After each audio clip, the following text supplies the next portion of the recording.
Appreciate y'all being here, family. Hit the like, hit the subscribe, tap in, share with a friend. Shout out to all our stream sponsors. Show them some love. Brown Sugar Babe, Allie, Cat Not Williams, Chan My Black is golden. The absence of evidence is not the evidence of absence. What?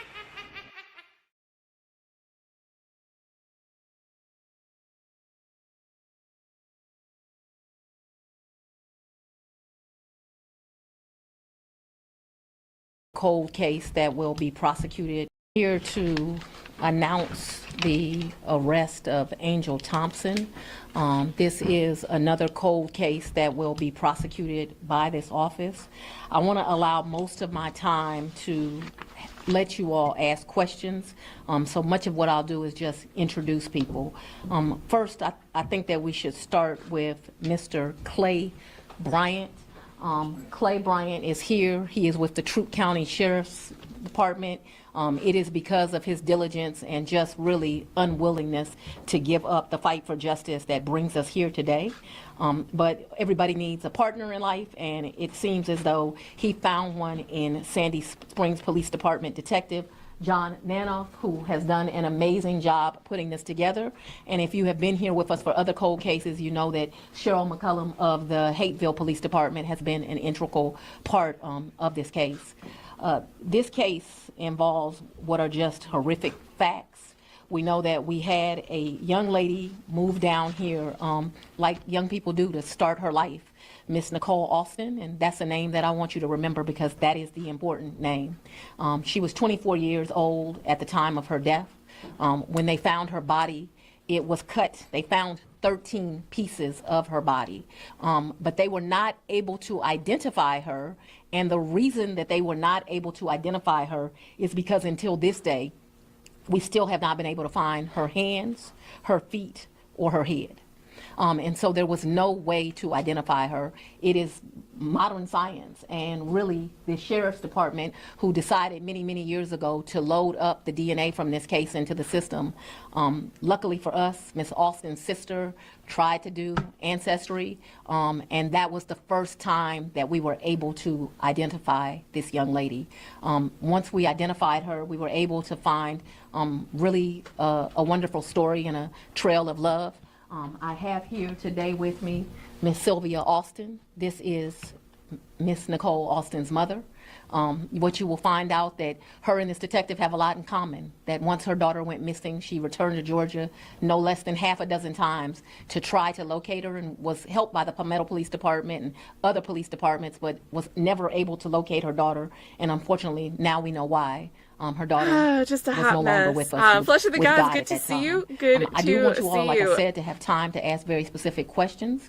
I can tell you that we are going to take our time so that we put together an indictment correctly, but it will involve human trafficking as well as this murder, because we believe that this victim was trafficked prior to her murder, that this involves classic domestic violence where the young lady was basically not going to allow both her lover and, I hate to say such a nasty term, but really cash cow, the person that was bringing her money, go. And it ended tragically in this death. And so we very much plan to pursue this, but we're going to take our time with this indictment, but expect an indictment around the end of October. With that, I would like you to be able to ask questions, mainly of our detectives in this case. So if you will step forward. So. Again, this, like I said, is the person that would not let this case go. Are there any questions that you specifically have for him? Sir, if you could first just talk about just the emotions involved in this case and to finally bring some answers to the family.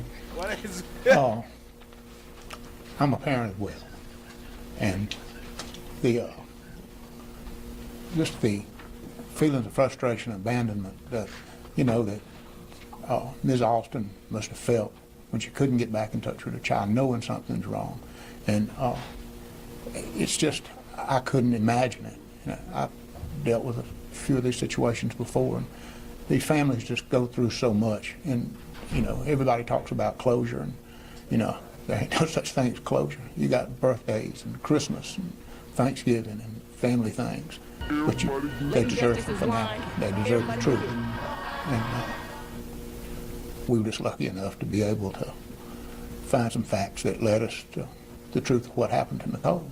And Sir, can you tell us, I'm sure you've covered a lot of cases, but this one, the horrific nature of this case probably is...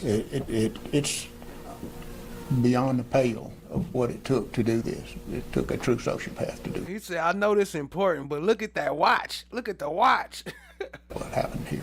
I mean, how calculated was it? I mean, looking through the details, less than a month after, looks like she's trying to rent a room of the victim to the years of using her identity by cars. I mean, how calculated was this process even after? After I retired, I've been in law enforcement all my life, practically, and after I retired, the sheriff in Troup County asked me to come back, which was only last year in August, and look at some cold cases that he had so early on. But I want to be sure to give the credit for early on for what had happened. The DNA was put in CODIS and didn't get a hit because she had no criminal history. And then at some point in around 2015, Sheriff's Department got some money, and they decided to try to do genealogy to try to run down who might have been a relative, and we'd have a place to start. Well, that didn't work out for us. And then For the suspect, just to see how calculated and the continued kind of use of this victim's name, I mean, what does that kind of show you? What does that tell you? Well, I mean, even like you said, a month after the apartment was being rented out, the night before, or the night the body was found, she was already on dating websites looking for new people to communicate with. And then, like you said, the month after, she's already trying to rent the room. She's already trying to sell the car that they moved down here with. But then to continue to open email accounts, to continue to open bank accounts in the victim's name, to continue communication with SSI and HUD Housing to receive those benefits, it's astounding that she was able to do what she did for how long she did it.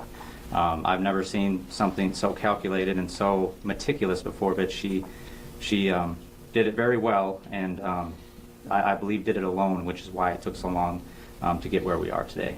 How much did she take over the years? Is there any estimate? It's approximately $139,000. In government? Yes, between Social Security, which was a little over $60,700 some dollars. Food stamps, she received a little over $17,000, and then HUD Housing approximately 60, HUD Housing was, approximately $60,000. And this So. continued from 2007 until when? So end of 2007 until benefits stopped March of 2015. So eight years. 8 years. Can you talk to just the layers of this? I mean, it looks like, there's the government benefits. It looks like she was involved with the cars, lawsuits, arrests, all as Nicole Alston for years and years and years. I mean, she legitimately lived as Nicole Alston for that time, to the point that when in 2010, when it was time to renew Nicole Alston's driver's license, she did so with her biographical information, but she updated the picture to her own picture. And so that brings us to a very important point, and you all want news, but we want help. I want people to go back to this time period in 2007. This is a picture of the defendant. We know that right prior to their death that they were living at 9100 Cascade Palmetto Highway. That property during that time period would have been called Genesis Gardens. It's known today as Palmetto Reserve, but back in 2007, it would have been known as Genesis Gardens. If there is anyone that is familiar with this couple at that home and can bring forth information, we would like you to contact the district attorney's office and the lead attorney, Will Wooten. If there is any information regarding other women being victimized and trafficked, we would like you to call the district attorney's office. The nature of this case is gruesome. What happened to this young lady prior to her being killed is horrible, but trafficking didn't just start in 2023. We know that it has been going on a long time, and it is very important to us that when we bring forth this indictment, we include all of the victims in this case so that we can get justice for them. And so if you know something about this case, please contact the district attorney's office and reach out to Will Wooten. Yes. Is there any reason to believe she may have been grooming more people to commit similar crimes? What we know is that immediately after he led to that fact, that immediately when this young lady goes missing, and we now know is deceased, that she's immediately trying to get other victims, other women to date. And we believe that that is the nexus to trafficking other human beings, other Would it women. be possible to hear from Ms. Alston's family? Yeah, for her mother, yes. Ma'am, just if we could hear from you, your reaction to receiving this news and any words you might have to say for those who might still be out there who could possibly come forward and help with the case. Good morning. Ask a question. I never stopped looking for her. Not receiving a call at Christmas or New Year's or birthday, it resonates because that wasn't Nicole. But she was grown, and you don't always need your witching mama. So I didn't think of it much. But she didn't deserve this. And I wish I never let her come to Georgia. Ask a question because I'm not going to hold up well with regular stuff. Just for those who never had a chance to meet her, for those who never got to know her. Nicole was bubbly. She had a smile that was infectious. Yeah, Beyonce, her favorite cartoon character was Tweety. She would make these. Yes, she was an artist. Nicole had some learning disabilities that I say to her artisticness, which possibly led to her being victimized in this way. She kind of depended on people for help. She had dyslexia. And so her needing people that she trusted would have been paramount. So her coming to Georgia was brought on by this person, as I was told when she left, as her helpmate, like, oh, I'm gonna be all right. She's gonna help me. I'm gonna be okay. She's just a sweet girl. Just trying to make bad ones. But she was the life of the party. Like, she was happy. And through all her trials and struggles, she always made everything seem okay. She was always the one people call on to talk to. And she didn't see life as gray as others, but I just haven't seen her in so long. Thank you. Thank you. Well, we want to thank you for coming by. We hope that you show this broadcast and really show it over and over again, because we would like additional information about this time period at Genesis Gardens. It is very important. I've been doing this now 29 years. July was 29 years. Most of it has been spent in the criminal law. This is by far one of like the top 3 gruesome cases, and her mother led on to it. We know that this young lady was taken advantage of because she had to depend on people to get around because of her dyslexia, but she had value, she had worth, and she did not deserve this, and so we're asking for the public's help today. Thank you. Relationship, friends, were they romantic? Can you, elaborate a little bit? So we believe that there was a romantic relationship, and you all see many times in domestic violence, and especially in our trafficking cases, there's really 2 kinds of traffickers. One that we refer to as the boyfriend, or in this case, the girlfriend human trafficker that makes you think that you love them and you care about them and you are their helpmate. The other kind of trafficker is the gorilla. Unfortunately, that girlfriend or boyfriend human trafficker often turns into the abusive person. One thing that the mother shared with us is just 10 days prior to her daughter going missing and ultimately we know being killed, that Nicole had called home and conveyed to her that this young lady had become abusive towards her and that she wanted to come home at this time period, but said she had it under control, and that was her last phone call. Thank you all so much for coming out today. The absence of evidence is not the evidence of absence. What? I think Fani is smart for that, for what she's doing. I think that's a very smart move, what she's doing right now, because she been looking real bad in the news and the media and all that stuff. Like, you know, she been looking real bad with the cases, with the trials.